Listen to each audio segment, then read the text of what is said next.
Hello दोस्तों, मैं सरला Yadav SY Hindi platform पर एक बार फिर से आप सभी का हार्दिक अभिनंदन करती हूँ। और आज मैं सच बताऊं तो इतनी खुश हूँ बच्चों के कमेंट्स पढ़कर। जो बच्चे नीचे कमेंट कर रहे हैं सारे पॉजिटिव कमेंट हैं। और बच्चों ने पूछा कि मैम एक बार सिलेबस को बता दीजिएगा कि क्या करना है और क्या नहीं करना, क्या काटना है, क्या छोड़ना है। और बच्चों के मन में कई सारे प्रश्न हैं जिनके उत्तर आज हम इस वीडियो में देंगे सिलेबस को देखकर। और ये स्वाभाविक भी है, प्रश्न आपके मन में उठना स्वाभाविक भी है, क्योंकि पहली बार हमें ये सिलेबस मिला है। तो स्वाभाविक सी बात है। और बच्चे, हो सकता है कई ऐसे बच्चे भी हों जो पहली बार ही एस्टेट का पेपर दे रहे होंगे। तो आज हम उन सभी प्यारे बच्चों के प्रश्नों के जवाब देंगे। जितना मुझसे हो सकेगा, जितना मुझे सिलेबस समझ में आया है, मैं उसी के तहत आपको जवाब दूंगी। और ये भी पूछा है कि कहाँ से पढ़ना है, क्या पढ़ना है और कितना पढ़ना है। तो जैसे कि मैं अपनी सभी वीडियो में पहले भी बता चुकी हूँ, और जो मेरी वीडियो आप शुरू से आखिर तक देखेंगे, सीक्वेंस से आप अपने सिलेबस के अकॉर्डिंग वीडियो देखते जाएंगे। जो मैंने डाल रखी हैं सारी अलग अलग से प्लेलिस्ट बना रखी हैं, बहुत ही सोच समझ कर मैंने प्लेलिस्ट बनाई है, गलती नहीं की है। और अगर फिर भी कोई एक आधी वीडियो इधर उधर हो रही है तो आप मुझे बता सकते हैं कमेंट करके। लेकिन मैं ये बिल्कुल नहीं चाहती कि बच्चे के पास 1 महीने का टाइम है, आज 2 तारीख है और अगले 2 दिसंबर को आपका एग्जाम है। तो मैं ये नहीं चाहती कि बच्चा प्ले लिस्ट में भी या इधर उधर वीडियो ढूंढने में टाइम वेस्ट करे। क्योंकि मैं अभी थोड़ा सा फ्री थी तो मैंने सोचा मैं ही एडजस्ट कर देती हूँ, क्योंकि मैंने भी एग्जाम दिए हैं और मुझे पता है कि कितना एक एक महीने का आपको टाइम मिला है और एकदम से आपका दिमाग थोड़ा सा घूम गया है। तो सबसे पहले मैं सभी बच्चों को यही कहूँगी कि बेटा आपको बिल्कुल परेशान नहीं होना है। सारा सिलेबस वही है जो आप पढ़ते आ रहे हैं, कुछ चेंज नहीं हुआ है। क्योंकि आज तक हमारे पास लिखित में कोई सिलेबस एस्टेट का नहीं था।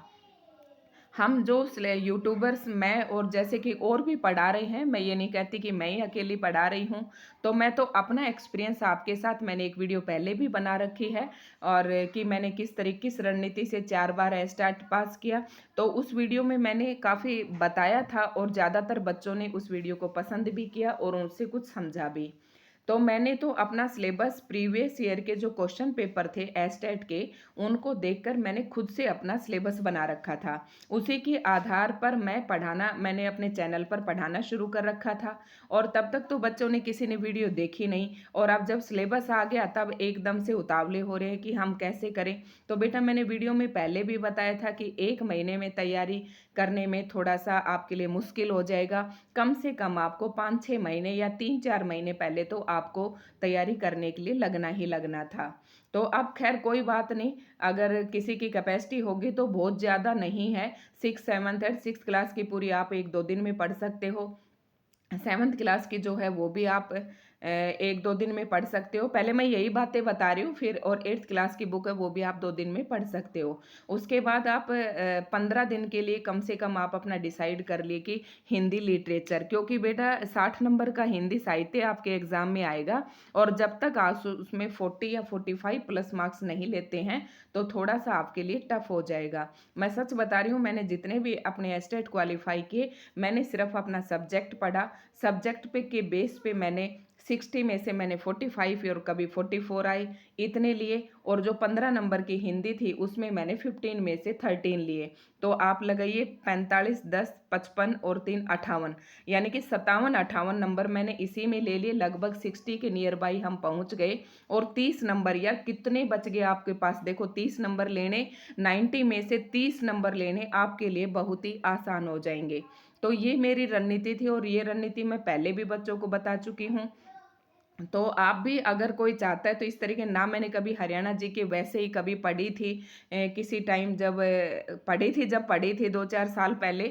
लेकिन अब मैंने सच बता रही हूँ, एस्टेट के दिन मैंने एक दिन भी कभी हरियाणा जी के को हाथ नहीं लगाया, ना मैंने कभी रीजनिंग और मैथ का तो मैंने एक प्रश्न भी सोल्व नहीं किया। लेकिन जो बच्चा कर रहा है उसको मैं डिमोटिवेट नहीं करूँगी, अच्छी बात है। हो सकता है किसी को रीजनिंग आती हो और सब्जेक्ट में थोड़ा सा कम आता हो सकता है किसी का सीडीपी ज़्यादा अच्छी हो और मैथ नहीं आता हो। हाँ, सीडीपी और जो 15 नंबर की कॉमन हिंदी आती है वो, और अपना सब्जेक्ट, इसी के बेस पर मैंने अपना एस्टेट में 100 प्लस मार्क्स लिए हैं।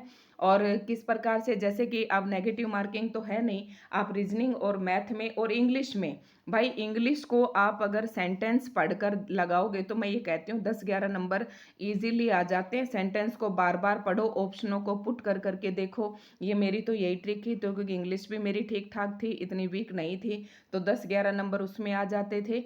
तो ये मेरी रणनीति थी। और मैथ में आप सारे टिक करके आओगे तो इसके पीछे ट्रिक यही है कि आप ए पकड़ लेना, या बी पकड़ लेना, या सी पकड़ लेना। उसमें आपके 1-2 प्रश्न, 2-4 प्रश्न ठीक होने की संभावना रहती है। अगर आप किसी में ए और किसी में बी भर के आते हैं तो वो आपका नहीं हो पाएगा। ऐसे ही आप, अगर कोई बच्चा रीजनिंग नहीं पढ़ता है, वैसे ही निशान लगा के आएगा तो उसमें भी आप एक सीक्वेंस पकड़ लेना और उसी का भराना। तो भाई ये थी ट्रिक। अब हम थोड़ा सा कर लेते हैं सिलेबस पे बातचीत, टीजीटी एस्टेट के ऊपर। जो सिलेबस हमारा दिया गया है, जो बच्चों को काफ़ी कंफ्यूज कर रहा है, तो आज हम पढ़ रहे हैं टीजीटी एस्टेट का जो सिलेबस निर्धारित है, इसकी एक एक बात को हम देखेंगे कि क्या पढ़ना है और कैसे पढ़ना है। देखिए, तो ये था हिंदी भाषा एवं साहित्य का इतिहास।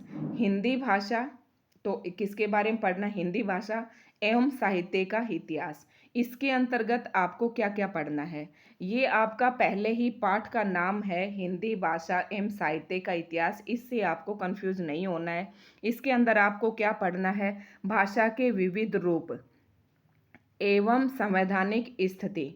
अब देखो, ये मैंने विविध रूप और संवैधानिक स्थिति जो है, ये मैंने आपको बिल्कुल इसमें करवा रखा है। जो संवैधानिक स्थिति होती है कि हमारे संविधान में, यानी कि अनुच्छेद 341 से लेकर और 343 से लेकर 351 तक, जो अनुच्छेद 343 से 351 तक में जो हिंदी के बारे में कहा गया है, उसके बारे में पूछा है। तो ये मैंने अपने एसवाई हिंदी प्लेटफॉर्म पर देवनागरी के नाम से एक अलग से प्लेलिस्ट बना रखी है, उसमें आपको ये टॉपिक मिल जाएगा।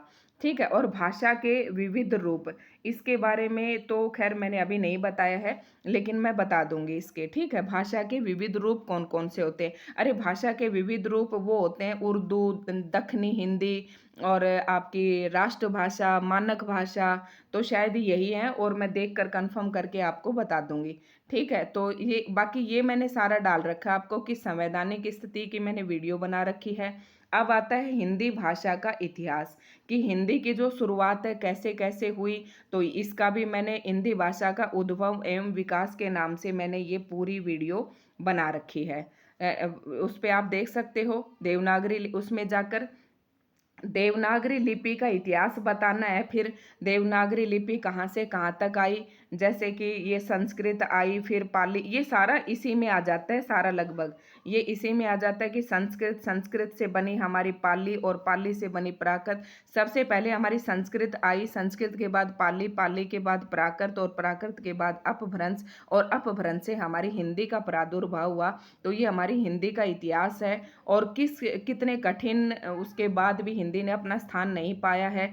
तो ये आप कोई भी एक बुक उठा लीजिए जिसके बारे में, हिंदी भाषा के बारे में, आप वहाँ से उसे पढ़ सकते हैं।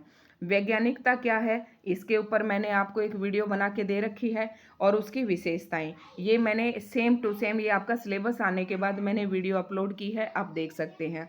इसमें हिंदी की वैज्ञानिकता के बारे में पूरा बता रखा है। हिंदी साहित्य का इतिहास, अब यहाँ से देखिए आपको हिंदी साहित्य का इतिहास, नामकरण एवं विविध प्रतियां, ऐसे की ऐसे तीनों के तीनों आपको मेरी एसवाई हिंदी प्लेटफॉर्म चैनल पर मिल जाएगा।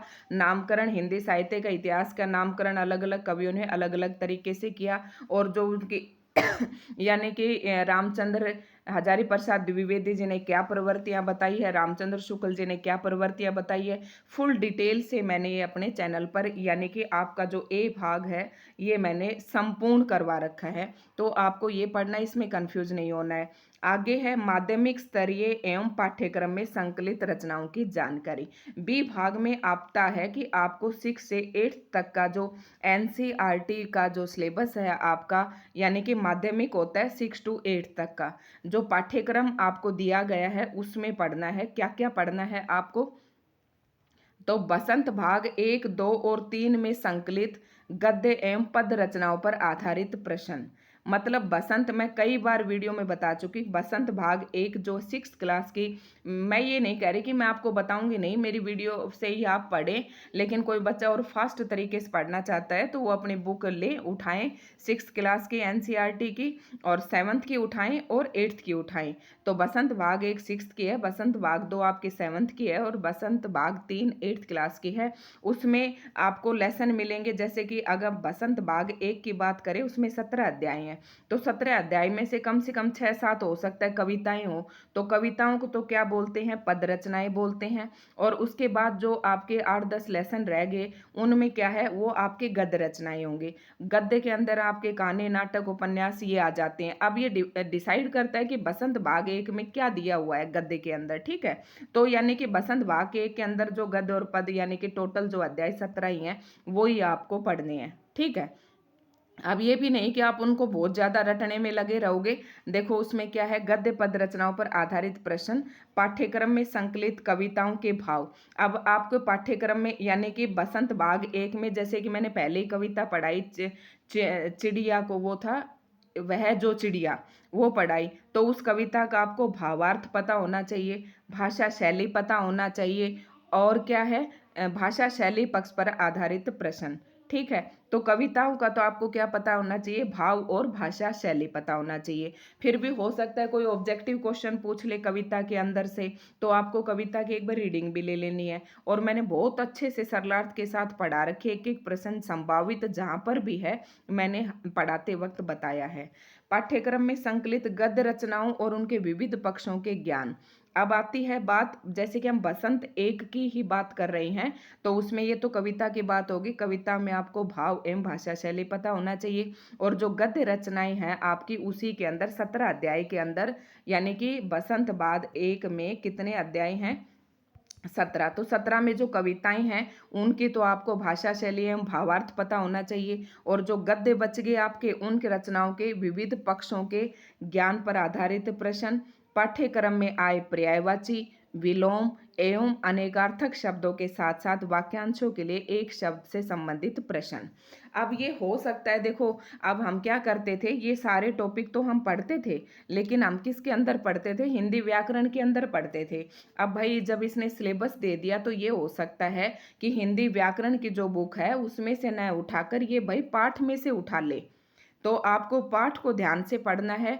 तो पाठ का अगर आपको मतलब पता होगा तो आप पर्यायवाची आराम से बता देंगे, उसका विलोम भी बता देंगे, और अनेकार्थी शब्दों के लिए जब आप लेसन को पढ़ते हो तो ऑब्जेक्टिव क्वेश्चंस को आप नोट करते चले जाइए, ठीक है। तो इस तरीके से आपसे गद्य खंड में आपको क्या क्या पता होना चाहिए, गद्य खंड में आपको पता चाहिए उस पाठ के विविध, मतलब पाठ को यहाँ दर्शाने का मतलब कवि का क्या है, लेखक का क्या है, लेखक बच्चों के किस प्रकार के ज्ञान की वृद्धि करना चाहता है, ये इसका मतलब है। और पाठ्यक्रम में आए पर्यायवाची, और ये सब आपको पता होना चाहिए। आई होप आपको बसंत भाग 1, 2, 3 में क्या पढ़ना है अच्छे से क्लियर हो गया होगा। अब बात आती है इसके काव्य शास्त्र एवं व्याकरण। तो तीसरा जो है आपका ये आता है, ये पीजीटी का था, ये टीजीटी का ही है। अब आता है काव्य शास्त्र के अंतर्गत आपको क्या पढ़ना है और व्याकरण में आपको क्या पढ़ना है। तो काव्य गुण एवं काव्य दोष पर आधारित प्रश्न। अब देखना उसमें जो टीजीटी के बच्चे हैं उनको ज़्यादा हिंदी साहित्य के पीछे नहीं जाना है, क्योंकि यहाँ भाई हिंदी साहित्य आपका ज़्यादा दे ही नहीं रखा है। तो आप हिंदी साहित्य क्यों ज़्यादा पढ़ेंगे, क्योंकि हिंदी साहित्य में आपको एक ही लेसन पढ़ना है ज़्यादातर, कौन सा, हिंदी साहित्य का जो इतिहास है वो आप कोई भी बुक उठाएंगे उसमें आपको शुरू में ही मिल जाएंगे सारे टॉपिक। और मैंने वही हिंदी साहित्य का इतिहास जो ये लेसन है पूरा अपने उस पर करवा रखा है। आप आदिकाल के जो ये टॉपिक है ना, आपको हिंदी साहित्य का इतिहास, नामकरण एवं विविध प्रवृत्तियां, ये सब आपको आदिकाल के अंतर्गत मिल जाएंगे मेरे चैनल पर। यानी कि मैंने ये पूरा पढ़ा रखा है, आपको ये चैनल के ऊपर मिल जाएंगे आपको, ठीक है। तो इस लेसन की तो आपको चिंता करने की जरूरत नहीं है। बाकी हमने बसंत भाग एक अभी शुरू किया है, जितना हो सकेगा आपका ये पार्ट भी करवा देंगे, ठीक है। जैसे ये नामकरण है सीधा सीधा मैंने डाल रखा है, वैज्ञानिकता के नाम से भी मैंने सीधा सीधा, और अगर आप कहेंगे तो मैं हिंदी साहित्य का इतिहास और नामकरण की विविध प्रवृत्तियां, ये मैं उसी के अंदर ऐड कर दूंगी, लिपि के अंदर ही, ठीक है। वैसे मैंने आपको बता दिया कि आपको कहाँ से पढ़ना है। ठीक, तो हिंदी साहित्य में आपको रीतिकाल, आधुनिक काल इस तरीके से शायद आपको जानने की ज़रूरत नहीं है। ठीक, और उसके बाद आता है आपको काव्य शास्त्र के अंतर्गत क्या पढ़ना है। काव्य गुण, देखो काव्य के गुण होते हैं, अलग अलग कवियों ने काव्य के अलग अलग गुण माने हैं। और काव्य के दोष, ठीक है, किसी ने 10 गुण माने हैं, किसी ने 10 दोष माने हैं, भामट ने कुछ माने हैं, भामा ने कुछ माने हैं। इस तरीके से आपको काव्य के गुण और दोष पढ़ने हैं, यानी कि काव्य के गुण और दोष पर आधारित प्रश्न। ठीक है, ये आएगा। दूसरा है आपका, बस काव्य शास्त्र का तो ये टॉपिक है आपका। ठीक है, काव्य शास्त्र के अंतर्गत ये एक ही टॉपिक है आपका, हिसाब से देखो तो। उसके बाद तो अलंकार को तो हम अपने हिंदी व्याकरण में ही शामिल कर लेते हैं। फिर आता है अलंकार। अलंकार में आपको कौन कौन से अलंकार करने, अलंकारों के नाम भी दे दिए हैं। उपमा, रूपक, उत्प्रेक्षा, वक्रोक्ति, श्लेष, अतिशयोक्ति, असंगति एवं दृष्टांत पर आधारित प्रश्न। तो इसके अलावा मैं तो यही सलाह दूंगी कि जो अलंकार और भी बच गए आपके, जैसे यहाँ पर अनुप्रास नहीं दे रखा और कौन सा ने मानवीकरण नहीं दे रखा, आप वो भी पढ़ लेना, क्योंकि हो सकता है प्रश्न जो बच गए उन अलंकारों में से भी आ जाएं। लगभग मैंने 19-20 या के आसपास अलंकार की पूरी बहुत ही आसान तरीके से आपको बता रखी है और ट्रिक के साथ बता रखी है। आप पंक्तियों को देखते ही तुरंत पहचान जाएंगे कि इसमें कौन सा अलंकार है। ठीक है, तो ये है, ये आपको अलंकार पढ़ने हैं, काव्य गुण एवं काव्य दोष पढ़ने हैं। फिर आती है छंद की बात। तो ये दोहा भी छंद है, रोला भी छंद है, हरिगीतिका, मालिनी, कवित्त और सवैया और वंशस्थ पर आधारित प्रश्न। ये मैंने अपने चैनल पे नहीं डाल रखे, लेकिन ये कितने छंद हैं ये आपको छंद पढ़ने हैं। टीजीटी का है, कोई ज़्यादा डिटेल में ये नहीं जाएंगे, ये इन छंद के ऊपर आपको प्रश्न पढ़ने हैं। यानी कि काव्य के गुण और दोष टॉपिक नंबर 1, टॉपिक नंबर 2 है आपका अलंकार और नंबर 3 पर है आपका छंद। 3 दिन, ये 3 टॉपिक की बात है। अब छंद के अंदर और फिर चौथे नंबर पर आता है आपका रस। ठीक है, छंद के अंदर आपसे प्रश्न किस प्रकार से कर सकते हैं कि आपको कोई एक 4-5 पंक्तियां दे दिया, उसमें छंद का प्रकार पूछ सकते हैं। ठीक है, या फिर किसी 4-5 पंक्तियों में कुछ दे दिया कि इसमें इतनी मात्राएं हैं, 24 मात्राओं वाला जो पद है वो कौन से छंद में आएगा, इस तरीके से आपसे पूछ सकते हैं। या पूछ सकते हैं कि दोहा हरिगीतिका में कितनी मात्राएं होती हैं, ऐसे पूछ सकते हैं। या आपको कोई भी पंक्तियां देकर उनसे पूछ सकते हैं कि इसमें दोहा है, रोला है या हरिगीतिका छंद है, इस प्रकार से प्रश्न पूछ सकते हैं। अब आता है रस एवं रस के अव्यय। भाई रस 9 प्रकार के होते हैं, सभी को पता है। तो भरत मुनि ने रसों की संख्या 8 मानी है। उसके बाद 2 रस और जोड़ दिए गए हैं, भक्ति विषयक और वात्सल्य रस, तो ये जोड़ दिए गए हैं। अब देखो मैं सारा इतना तो एक महीने में नहीं करवा सकती, लेकिन मैं अपने चैनल पे भी मैं नहीं चाहती कि जल्दबाजी के चक्कर में और मैं बच्चों को भ्रमित करूं, तो ऐसा मैं कदापि नहीं करूंगी। मैं अपने चैनल पे जो भी पढ़ाऊंगी संतोषजनक पढ़ाऊंगी, ताकि आगे आने वाले बच्चे भी इसे आराम से देख सकें। जल्दबाजी में ये नहीं कि बच्चों को भटका दिया और उनका टाइम वेस्ट कर दिया। करने को तो ये मैं भी डाल सकती हूँ, लेकिन एक अकेले मैं कितना डाल सकती हूँ, एक लिमिट होती है वीडियो अपलोड करने की। तो ये आपको रस पढ़ना है, यानी कि रस, अलंकार, छंद। ठीक है, ये आपके 3 टॉपिक हैं। उसके बाद क्या आता है आधारित प्रश्न। फिर आता वर्ण विचार, स्वर एवं व्यंजन के प्रकार। अब आपको पूरी वर्णमाला के बारे में पता होना चाहिए। वर्णमाला आपकी जितनी भी है, वर्ण से रिलेटेड वर्णमाला का टॉपिक जो है बहुत लंबा चौड़ा है, लगभग 1 हफ्ता वर्णमाला पढ़ने में लगा सकते हैं। तो उसमें स्वर व्यंजन के बारे में पढ़ना है और प्रयत्न के एवं स्थान की दृष्टि से कौन से वर्ण को कैसे बांटा गया है, यानी कि स्थान की दृष्टि, जैसे जीभ, मुंह, मुख के आधार पर विवर्त वो होते हैं ना, और जीभ के आधार पश्च, अग्र, ये होते हैं। तो इस प्रकार से शब्द विचार।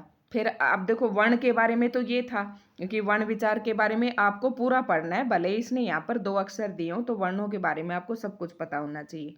उसके बाद है शब्द की बात कर लेते हैं। वर्ण, वर्ण के बाद क्या था शब्द। शब्द कौन कौन से, तद्भव, तत्सम, तद्भव, देशज, विदेशज पर आधारित प्रश्न, और संधि और समास, उपसर्ग और प्रत्यय पर आधारित प्रश्न, विकारी शब्द। ठीक है, विकारी में कौन कौन से आ जाते हैं। विकारी शब्द खुद अपने आप में कोई शब्द नहीं होता। विकारी शब्द हमारे हिंदी व्याकरण के अंतर्गत हम संज्ञा, सर्वनाम, विशेषण और क्रिया को पढ़ते हैं विकारी शब्द के अंदर, क्योंकि इन सब के अंदर विकार पैदा होते हैं।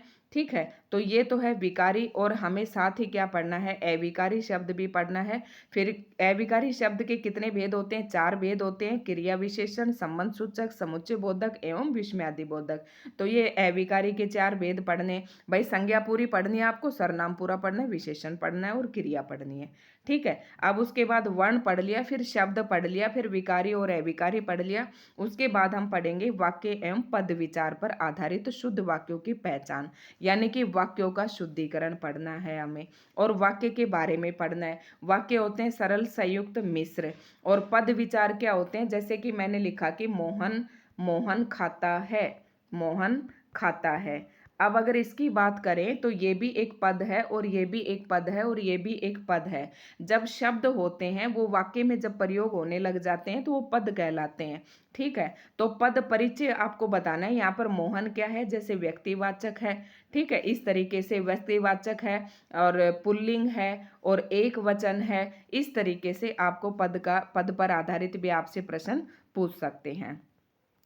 या ऐसे हो सकता है, इसका मतलब ये भी हो सकता है, या फिर ऐसे है पद विचार पर आधारित शुद्ध वाक्यों की पहचान। भाई वाक्य शुद्धिकरण भी आपसे पूछ सकते हैं। ठीक है, क्योंकि इनमें वाक्य में पदों का ही खेल है सारा, यानी कि वाक्यों का शुद्धिकरण।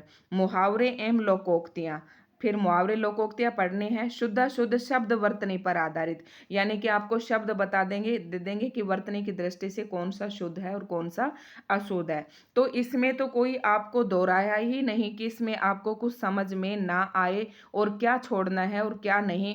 और बाकी मैं ये कहती हूँ कि इसके अलावा अब बात करें हम हिंदी व्याकरण की। अब हिंदी व्याकरण में क्या आता है हमारा, एक तो भाई वर्ण होते हैं, दूसरा क्या होता है, शब्द होता है, और फिर क्या होता है, वाक्य होता है। ठीक है, अब शब्द के अंदर हमारे क्या आ जाते हैं, हमारे आ जाते उपसर्ग, प्रत्यय, ठीक है, पर्यायवाची, अनेकार्थक। देखो अनेकार्थक और श्रुति संभिन्नार्थक का यहाँ पर कोई कहीं पर भी जिक्र नहीं दिया, तो आप हो सकता है आप छोड़ भी सकते हैं। भाई मैं तो कुछ नहीं कह सकती, हो सकता है वहां से प्रश्न भी आ जाए, क्योंकि अब तक एग्जाम में उनसे प्रश्न आते रहे हैं।